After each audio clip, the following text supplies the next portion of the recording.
anyway, we'd like to start off with tweeting our introductions, so what we're calling lightning introductions. And that means I think I get to go first. So my name is Jim West, and I'm in the Instructional Design and Technology Department. And my research is focusing on learning through online collaboration tools. There's things like wikis, blogs, and other social media, Twitter, etc. This is the part where I'm supposed to read mine, and I forgot what it is because I don't have the Google Doc open yet. I got it. So much for lightning. I'm a professor of English whose research focuses on writing studies and software studies. I know who I am off the top of my head. So I teach and research in computer-mediated communication and teach an online computer-mediated communication class at both the undergraduate and graduate levels. And I'm Rachel Smith, Recreation, Park, and Tourism. I do internship coordination and fieldwork, as well as an emphasis in therapeutic recreation, and mainly looking at universal design and the social model of disability. Okay, great. Thanks, everybody. I think we're going to jump right in since there's 4 of us and we've got a wide variety of things to talk about in just 45 minutes. So we're going to hand it over to Rachel first. I'm first. So what you typically think about with social media is probably Facebook. And so that's the topic I picked because I thought it would probably be the most relatable and the easiest for me. I have used Facebook a few times in different courses. I'm going to highlight 2 for you. The first time I encountered it, I really wasn't even on Facebook. I was teaching an FYE course, and my freshman students in the Concepts of Leisure Gen Ed course said, "Hey, can we submit these things to you on Facebook?" And then me, wanting to be cool, went, "Sure." And then I went home and asked my teenager, "How do I do Facebook?" So I will admit that's how I entered the world of Facebook. So to me, that was a neat testament to the power of it. It was something that the freshman students wanted. It was engaging to them, and I just wanted them to do their assignments. So it was a good medium for that. What we did is we set up a closed group at that time where they could submit their assignments. It was Concepts of Leisure, so it's, I'll admit the material lent itself to the medium. They looked at some assignments like the generational differences in leisure, and they would submit images in the Facebook group. And that ended up being things like them with their grandparents, talking to older people about what leisure was like then compared to their own leisure. They also had an assignment of exposure, where they had to try a new leisure opportunity, something they hadn't done before, something that was legal for someone who's 18 to do. So there was no evidence of you doing something illegal on Facebook. So it really lent itself to some neat conversations. But what they did is they posted then either videos, photographic evidence, or audio clips of them doing a new leisure activity. What was interesting about that was they developed their own group. They were not required to comment on each other's items, and that happened naturally. They started interacting with one another. "Hey, I see you went ice skating. That was so neat. Why did you think about that? Where did you find the ice skate around Macomb?" So they started really interacting and conversing with one another. The other thing that kind of came out from those comments and classmates was they were learning to bond with each other, and they were coming up with new bonds outside of the classroom that continued. So you've got a generic Facebook login picture there because that group's kind of a few years old, and I didn't have it live anymore. But it worked fairly effectively with the FYE class. You want to flip things? The other course I've used it with more recently is I was fortunate enough to teach a new study abroad course with Dr. Minsan Do. We did an introduction to the cruise line industry. I know you're all jealous. We did take a Bahamian cruise. Yeah, it was wonderful. But it really post-trip. So we taught this course this fall, and then we took the cruise in January in between semesters and had no intention on including Facebook. Again, the students after the trip said, "Hey, can we share pictures with each other?" Right? We just went on this great experience, had all these behind the scenes. And Dr. Doe and I said, "Great, how do you want to do that?" And we tossed around some ideas, Flickr and that type of thing, ended up with Facebook. So the students generated that group on their own and then put us on as moderators or administrators, which was great that they included us in their group. The neat thing about that is it started with a photo share, and it turned into an opportunity for them to share articles. They started posting for each other. "Hey, did you see this?" I will admit it actually helped me a lot. The carnival had some bad publicity, right? Timing on it was one of those things that the students started posting articles about the carnival cruises that were having some trouble, and they would converse with each other. How do you think this happened? What were some risk management procedures? Keeping in mind this class ended, Jim, you want to flip the slide for me?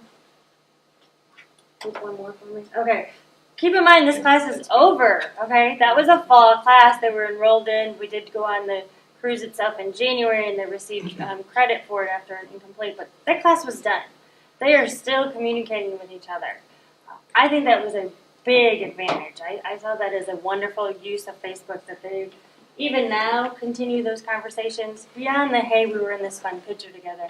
This is a photograph of a young man that had picked up a seashell with a crab in it during the trip, and we said, oh, you can't do that, you can't bring those back from the Bahamas, we're going to get in a little trouble. But what this picture is a picture he's taken recently on his own trip, and the caption, which is kind of small, says, this reminds me of. Okay, so they're drawing back to previous experiences. Remember, the class is over, so it's springboarded into that. Some I didn't capture for you and put up there, but I'll share is students have been talking about, hey, can we get together and present on some of the things we've done behind the scenes that we saw. They're also collaborating on other projects together and just using this Facebook as a way to communicate. So those are successes, I think, from 2 different classes. I'm probably at my 5 minutes. Okay, excellent. Perfect. Well, that means I'm next. So I'm going to talk about wikis and a little bit of how I've used them in various courses. I first came across using wikis, I think it was the summer of 2005. I was teaching an online course that was kind of handed off to me. It had a group project component of it, and I was trying to figure out how to handle it, and I didn't really like how it was working, and that's when I first discovered wikis. The main thing with, if you want to use a wiki for a class project, is it is a collaboration tool, and if your students are going to be doing things one-on-one, you probably don't want to use a wiki, you might want to use something else. But a wiki is designed to do collaborative writing types of projects. And when you get started with your wiki project, you want to make sure that you go through, you want to know what your desired outcomes are going to be before you just throw it out there and say, hey, we're going to do a group research paper, or we're going to explore, get a list of annotated books or something like that. You really need to have more specific learning outcomes, just like you would for any other assignment that you might do for your course. Along with that, then, is figuring out ahead of time what your assessment measures are.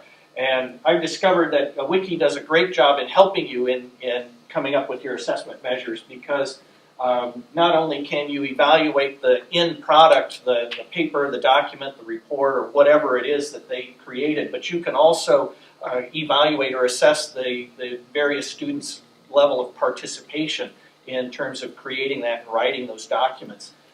Most wikis, I use several, but the one I use the most is PBWorks. They will track, for example, every change that's been made to the document.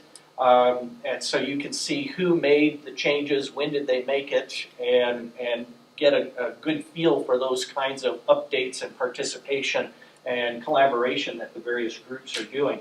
Depending on the type of wiki project, too, you might want to manage your group size. 3 or 4 people is a useful size, perhaps, for writing a research report. But if you're putting together say an annotated list of web links, you might be able to use a whole class on that, and they just constantly add to that project. And then you're ready to get the project going.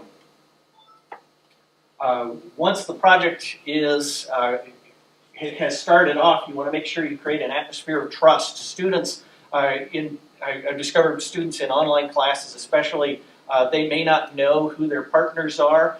Sometimes they do, sometimes they don't. They may never have worked with them before, or they may have worked with them a lot. And so establishing that trust right off is a good idea. And usually what I do in a wiki project is I create, I call them milestones in their projects, so that they don't all wait to the last minute to suddenly collaborate, you know what I mean? And generally doesn't work that well. And so by having milestones, usually the first milestone I have is, contact the rest of your group and let them know who you are, where you live, when do you access the course, when are you most likely to, to connect in, and how do you like to be contacted the most? Do you prefer your WIU email? Do you like a text message? So the number of times I'll have a student email me and say, Dr. West, I've been contacting my group for the last 3 days and I've done all this work and they haven't. And I'll go, well, you do remember that these guys have full-time jobs and they said they really only access the class in the evenings on Thursday, Friday, and Saturday. Oh, so having that out there is a good way to set up the project. Usually I encourage self-organization of the wiki page. The students at first don't like that. They tell me, can you give me a template of what it's supposed to look like? And I just, you guys figure it out because it'll look the way it looks when it's all done, And eventually they start to take ownership over how it looks. I like to encourage groups seeing what other people are doing as well, and then they start to benchmark off of each other, which is kind of neat. Somebody says, oh, I didn't think to add a YouTube video to that page, pretty soon, and they start competing across groups. Students are often not very, they have a hard time at first editing someone else's work. I'm afraid that I'll hurt their feelings. And I didn't want to tell them that, I could write better than they could, that kind of stuff. And that's something that just getting in and encouraging them to take a look at pages and to take ownership over the whole piece and not just, a little corner of it that they might be doing. And that gets to the ensuring the balance of contributions. I usually have that in the rubric, making sure that people are all contributing and editing and what have you, and the tracking in the wiki helps out with that. Finally, recognizing and resolving conflicts. That can be a real challenge sometimes, but usually having the process in place, having the rubric in place, and the milestones in place gives you the mechanisms that you can use to help resolve those conflicts. And I've got some samples, but I think I'm going to move on to Brad instead, since I'm over my time. All right. Who's on? Hopefully I won't go over time. I want to talk about something which we may not think is social media. I want to talk about Google Docs. And I think we all know Google Docs as a tool for productivity, but I think it has some strong social elements as well. So I want to talk about 3 or 4 different things. I use Google Docs in a lot of classes, sort of casually. And by that I mean I'm not very systematic about how students use it. I simply present it as a vector to get things done. For example, I might have a daily activity where students in groups have to write 5 sentences or a paragraph at the end of class about what they did in the group. And there's a Google Doc that they all can all edit and they all go do it. Okay, so the idea is just to support the in-depth how-to engagement that I do with other kinds of media like blogs or social media like Facebook with something lo-fi that we can just get started and do immediately. Okay, but I do think it's still really powerful. So a couple examples for some classes today. One is English 480G, Computers and Writing, which has graduate students and undergraduates in it, mostly majors. The other is English 280, College Composition 2, which is all over the university. All right, so very, very different kinds of classes here. In both of these classes, I think both like Jim and Rachel said, we saw a lot of things, a lot of the social elements emerge sort of organically. I never had to say to the students, this can be social. I want you to make this a social space. They were very quick to figure out the social tools or find them with a very, very small amount of prompting and put them to work. So 3 social elements to explore. First, the comments of Google Docs. Second, the chat. And third, Google Doc is a gateway drug for more production-oriented social media. All right, so first, comments. If you're familiar with Google Docs, one of the things you can do is add comments just like in Microsoft Word. Right, so somebody says, hey, you need to use better verbs here. Or somebody else says, do some more research on these 4th quarter numbers. All right, great. But Google Docs really gets social because unlike Word documents, Google Docs are places. Google Docs have a web address. They can be pointed to. They can be referenced from other places. And they can generate social notifications anytime there's a reply to a comment. So these 2 very small differences make Google Docs much more social in ways that are just like Facebook. Right? Every time someone makes a comment, boom, you get an email. All right? And given what I'm learning about knowledge transfer in my big study in English and journalism, I know that's critical. Right? So the emails that Google Docs sends anytime there's a comment on a comment or an update to a comment or something like that are very much like the emails that Facebook sends. Okay? So getting social with Google Docs doesn't require a whole lot more new way of learning. Right?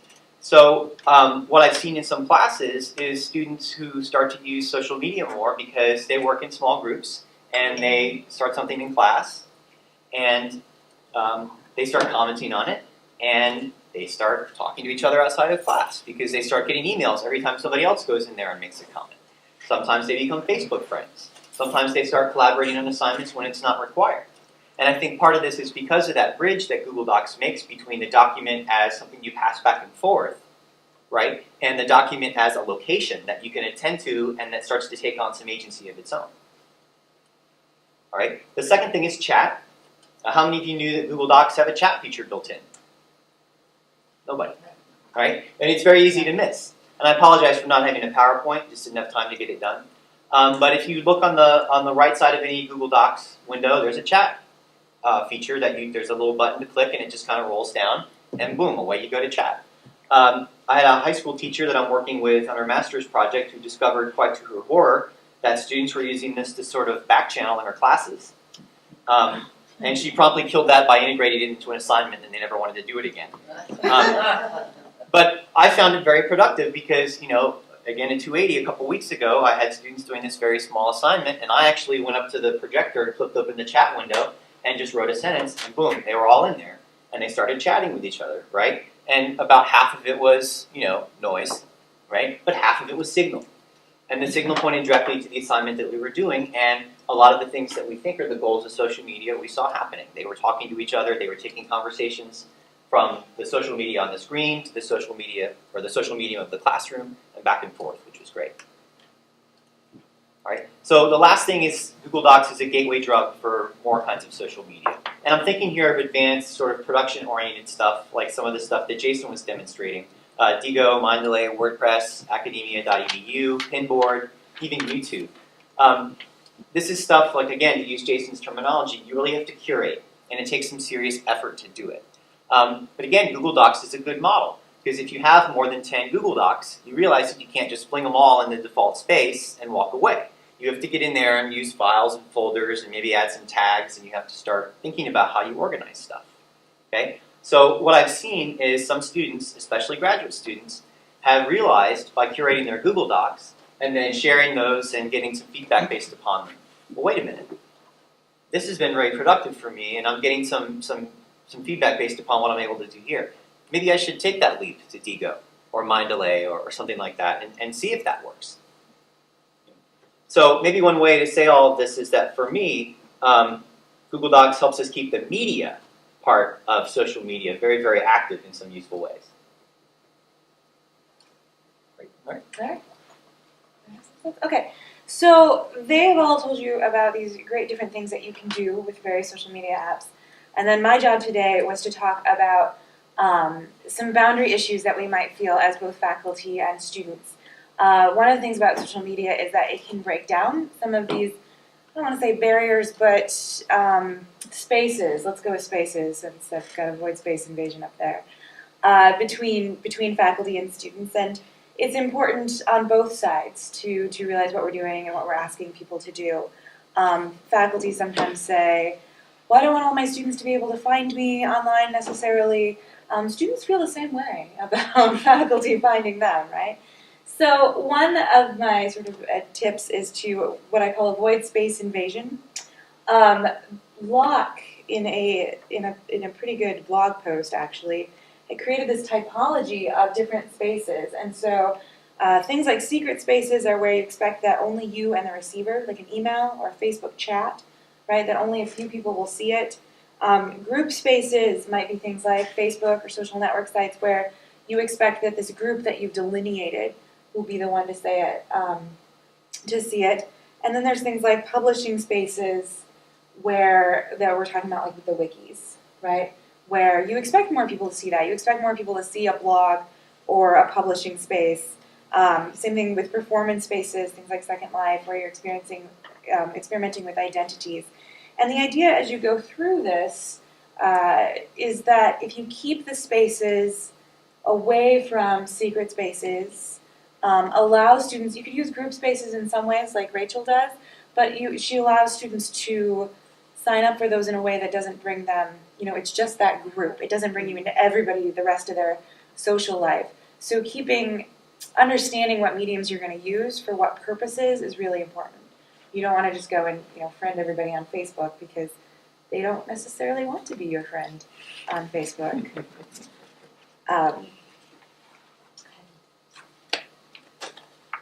The other thing that people want to keep in mind is managing these disclosures when you do things that are a little bit more personal. I'm thinking about your trip when you guys get back and the students are still involved in talking about this.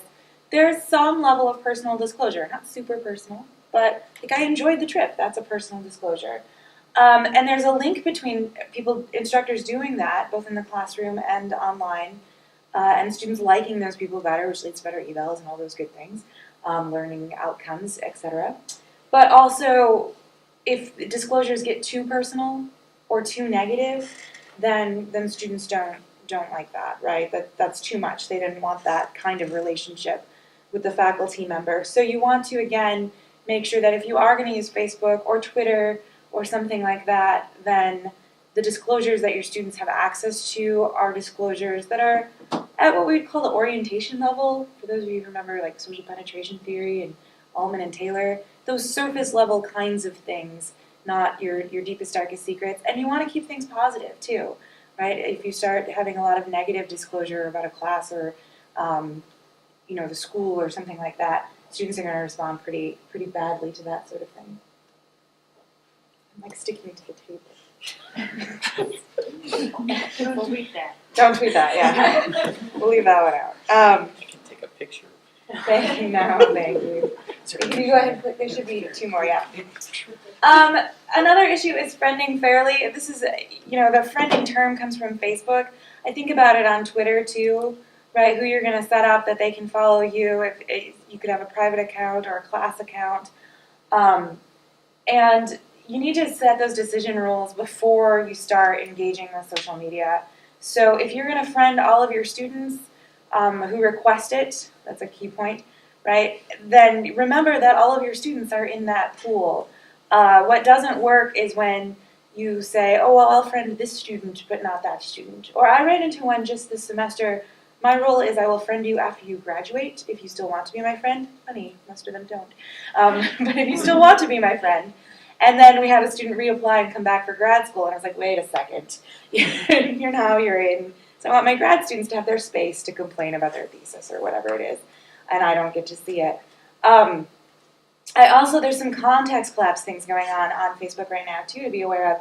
One of my old thesis advisees, my current thesis advisee, posted something about her thesis. Luckily, it wasn't too negative, right? And said something and tagged a bunch of my old thesis advisees who are my Facebook friends, and now I could see it. So you want to be aware of as the medium changes.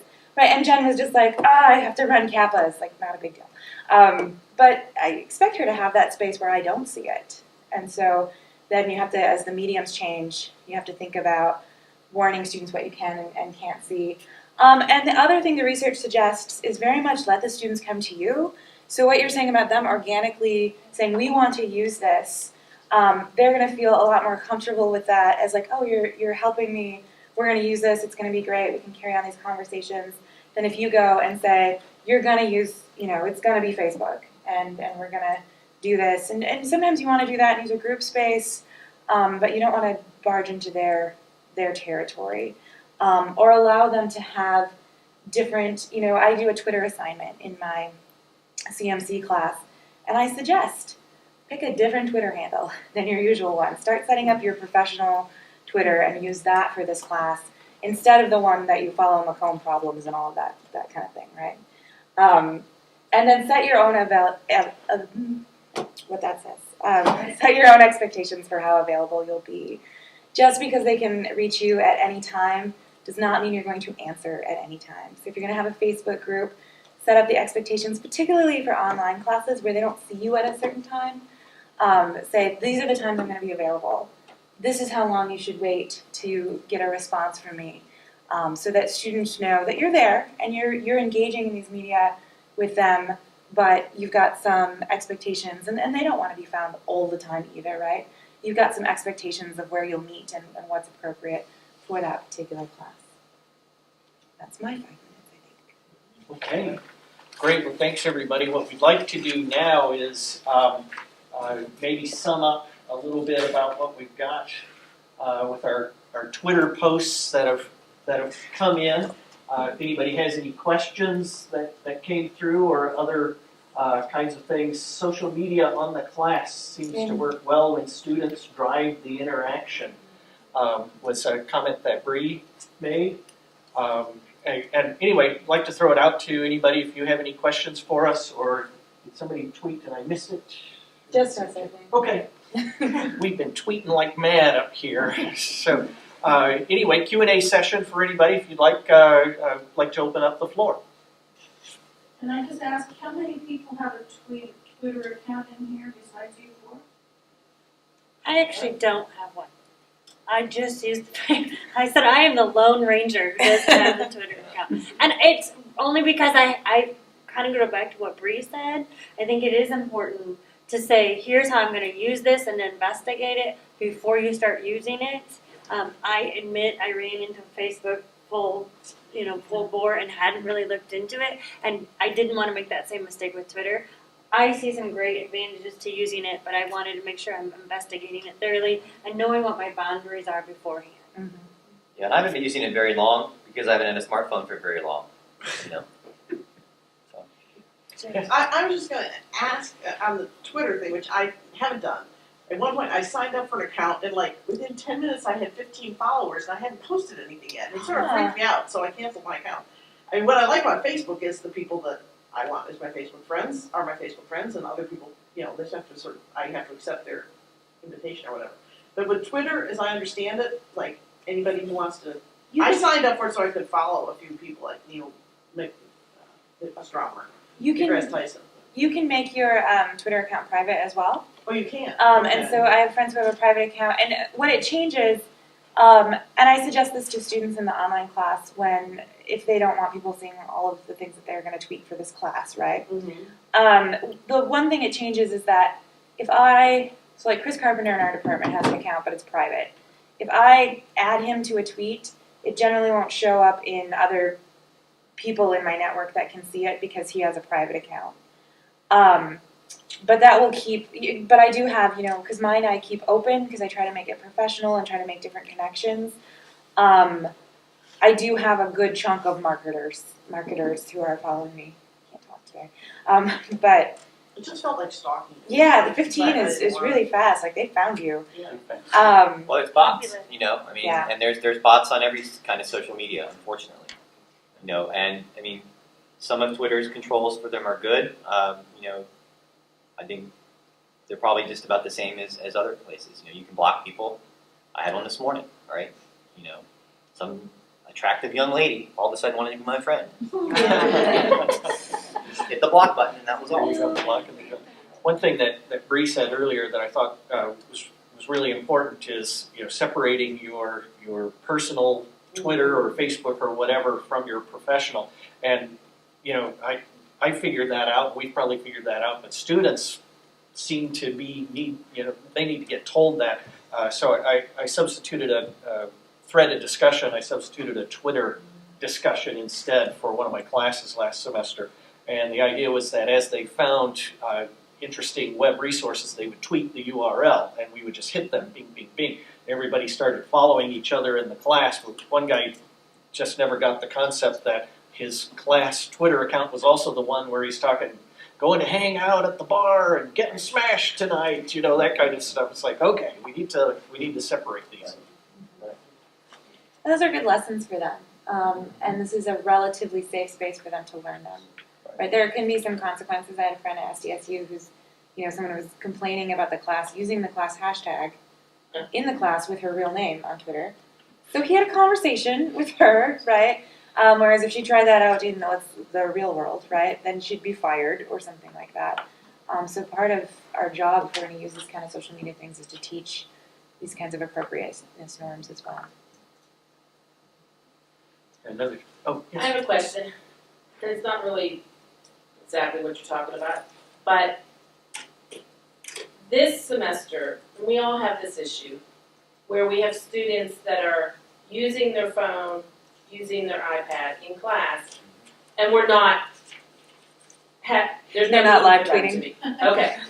And we typically may say, put away your cell phone. I'll freak out every once in a while and call them on it, you know, get all mad and whatever. So this semester I decided I'm just going to ignore it. I'm not wasting my time.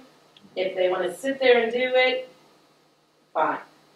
They're there, they're listening, whatever they get out of it, they get out of it. And it's relieved a lot of stress for me. So what's the best, is there what's the idea on that? Are we to waste our time on it? I'm good with it. Yeah. I'm good with that. I'm You good know, with that. because Because like we I can't, I have can't students in my control class. 50 students. I have students in my class whose wives are pregnant, right? And so I'm supposed to differentiate between the guy who's like, when is the baby going to be due, or the Right. volunteer firefighter, Right. or and then Right. you know. So if the guy's sitting there, you know, checking the score of the Indiana-Syracuse game, right, and he's losing out on content, that's his problem. Okay. You know, I really can't bring myself to. So you And just, I tell them the same thing. I say, you know, it's your grade, it's not mine. Right. And if you miss what I say, that's not my problem, it's Right. yours. But, you know, I do the same thing. I'm sitting there I checking do my the same email in a thing. presentation. Right. If it's okay for Right. me, it's gotta be okay That's for right. them. And at the same time, a lot of times, especially when I teach like really long weekend academies, I've got grad students that are calling me on the bad on stuff. Well, I just looked this up and this researcher said something Right. different from what you said. Right. Bam, it starts a conversation Right. that we may never have had before. That's what I would speak to. That's how I use it. Is I say in my syllabus on the first day of class, hey, you don't need your phone because I have mine. If we have an emergency, mine's on. So I want you to know this is a safe space. But if you have yours because you have a baby due, a medical emergency, whatever, I understand that. If you've got to do a long conversation and it distracts us, though, could you just please leave? The other thing I do is if I see people have tablets or whatever, I'll say, hey, I'm so glad you have that. Can you look this up? Mhm. I try to pull them into the conversation as Yeah. something comes up, if possible. And I use it as an accessibility feature too. In my Right. syllabus says, you know, some people might use tablets to take notes on or Right. to record if that's something you allow. but they're, right. And I ask them to just inform me that that's what they're doing. That way I'm aware that that's the purpose. So I Right. agree, policing it is not really feasible.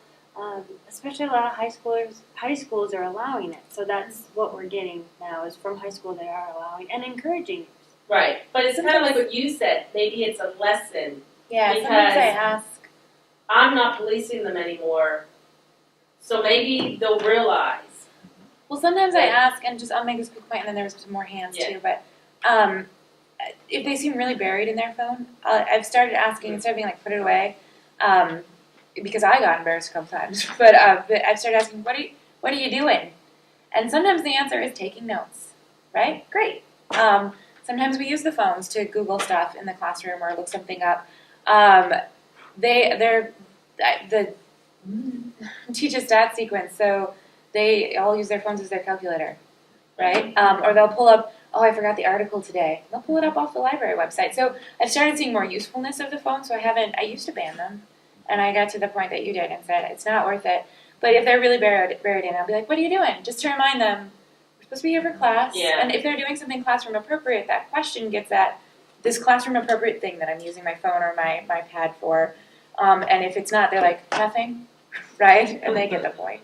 So you had a question, I think you had your hand up too. Well, I was just gonna say, so on the policing issue, I guess maybe it's because I do a lot with teacher ed where our students have to pass state exams on their knowledge. And so I'm held responsible for how well they learn what they learn in my classroom. So I'm really motivated to make sure they're paying attention. Yeah.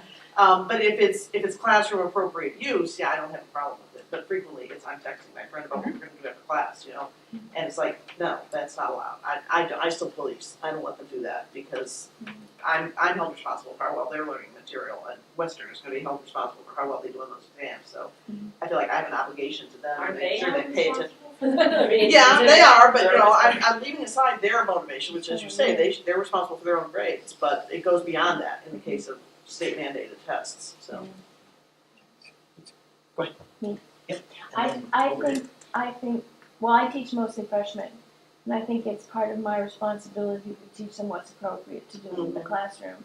And I have, since it's composition, I only teach 22 students, so it's a much smaller class. Right. I tell them it's on the syllabus, you do not even bring your cell phone into the classroom. You turn it off before you come in, you stow it away in your bag and you don't get it out. Unless, as Bradley suggests, you have some extenuating circumstance, and then you need to talk to me about that. And what happens is and occasionally I have somebody out, I just walk over and I hand out my hand and they give it to me and I put it on the desk and then pick it up after class. Yeah. And taking it from them, when I started doing that, the incident of them using it went incredibly down because they don't want to give it away, even for 20 minutes.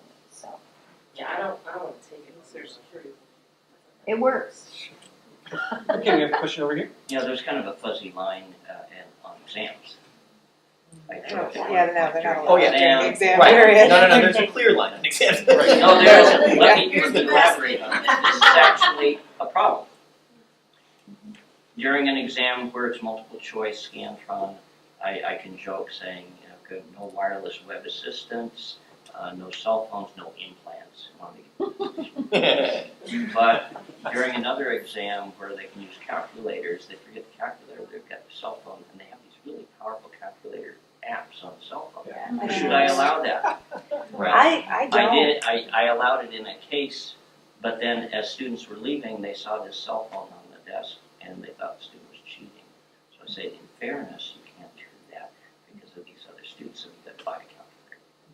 And we had a case, so I don't allow that at all in the stats class. I say you can use it in class, but by the time you get to the final, I don't care how you get one, back there, I'll steal it. You need to have an actual calculator that doesn't go out to the internet. Because we had a case in our department of a student all sorts of things. She thought a question was like worded really badly or funny or something, so she took a picture of it and tweeted it. Which of course, all kinds of problems there. And so that particular tweet was found because other students reported it. The instructor was like, "What is Twitter?" So learned. And so it was this sort of, I take these, photos of my daily life and post them, and didn't think through, this is an exam and an exam question. So yeah, we just sort of blanket ban them when it comes to exams. And again, it's that you could have it in this space, but not in this space. So try to get them to start thinking through where it's appropriate and where it's not. Yeah, I have teacher ed students in my upper level class. So I struggle, because there's a difference between the gen ed kids where I can have 150 of them. I'm not going to be able to control 150 of them. I mean, I'm tired by the time I get done with that. But my teacher ed students in my upper level classes, do I treat them differently? And I see this with my own son, Rachel.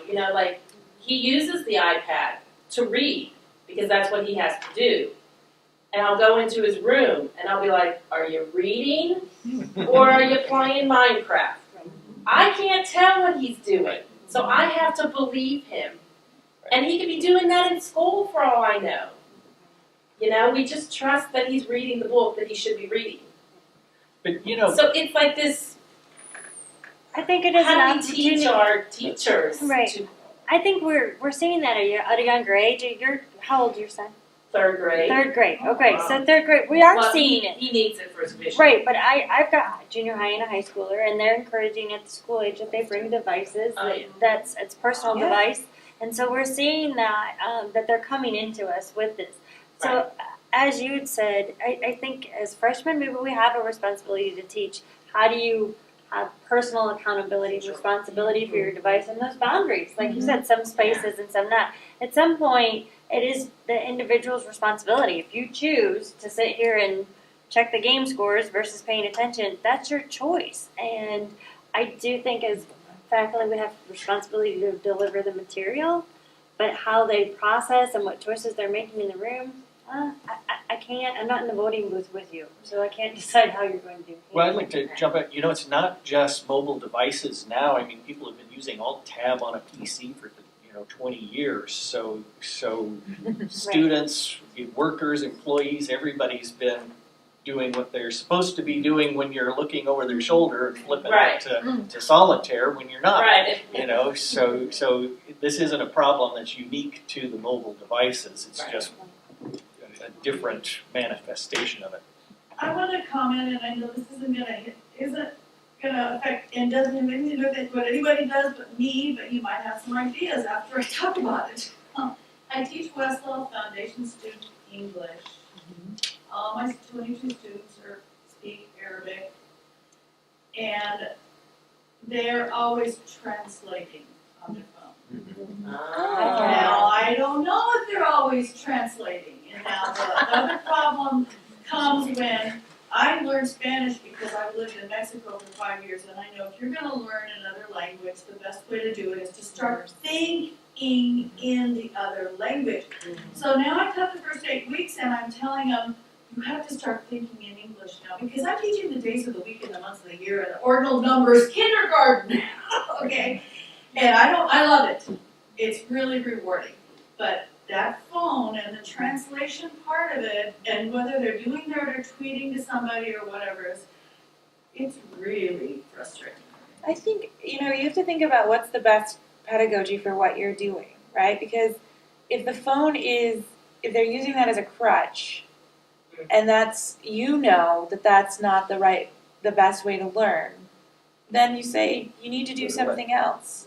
Right. If you think, and I don't know anything about learning second languages, so if you think that that's actually a useful thing for them to have and to be able to do, then figure out ways to maybe bring it into assignments or something to show them appropriate ways. But yeah, if you think that that's just a crutch and you want them to be able, right? Sometimes we do some math stuff by hand because I want you to remember this is how you multiply, instead of the phone will do it for you. Then you make that choice and then communicate that choice to the students. Why is it that you don't want them to use the phone? And I'm also grad students. I'm taking classes to them. I'm taking Dr. Cody's teaching college students a class. And the discovery part of being in a group and them talking it out themselves, that's finally what I decided to do. From now on, we're doing all groups. You don't ask me anything. You ask them. Discover it yourself. So then they kind of put their phones away. So that's one of the things that I'm doing. But thank you all. No problem. And I Well, have we're getting- graduate students. I'm sorry. I've had graduate students who have translators on the phone, and I've interpreted that as a calculator, same Yeah. thing. Especially at the graduate level, a student who was able to do. And like you said, I can't see the translator, so I didn't speak that language, so I didn't have any way of knowing if they were tweeting or what or cheating. So we just chose not to use the device. Want to take that question? Shall I take the question? There's Yeah. we actually have a tweeted question. So I know we're almost out of time, so people need to get up and leave and stuff. There's a question about how has the WikiTools technology uses changed since I wrote a book on wikis. The book came out in 2009, and it's really changed a lot since then because the technology is now integrated so well into so many other tools, and so you don't have to just go to the wiki to log in and write. It's built into maybe your LMS, or it's built into Google Docs. Is a great place. Google Sites is awesome for that kind of stuff, and so it's now become more integrated within other tools and allows you to bring a lot more stuff into it. That's a quick answer. That's what I would say. I have another question. Do you find if you're using something else, Wiki, Facebook, whatever, that they're drawn away from Western Online? Hopefully. I use it for grades and That was on video. assignments and to post notes. So, do you find that they're sharing, they know to check this, they know to check that? That could be for completely different purposes. Or are they forgetting about one because they have to check the other? Well, usually I integrate the links out within modules in Western Online. So in order to find the link to the wiki page or to the Google Sites, they have to log into the class on Western Online. Oh. But like in Facebook. There was two. They used Western Online and Facebook. But again, it was natural origin they came up with the Facebook. Yeah. But so they were really two separate things. I plan on using this again with I have a larger concepts of leisure non-athlete next fall, and we're going to see how this works with 60 students. Okay.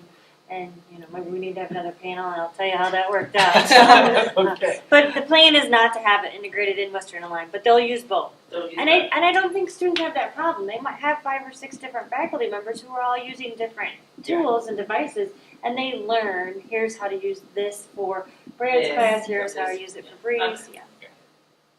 Okay. Well, thank you very much, everybody, and thank you, panel, for joining us today. And Thank you. I think that'll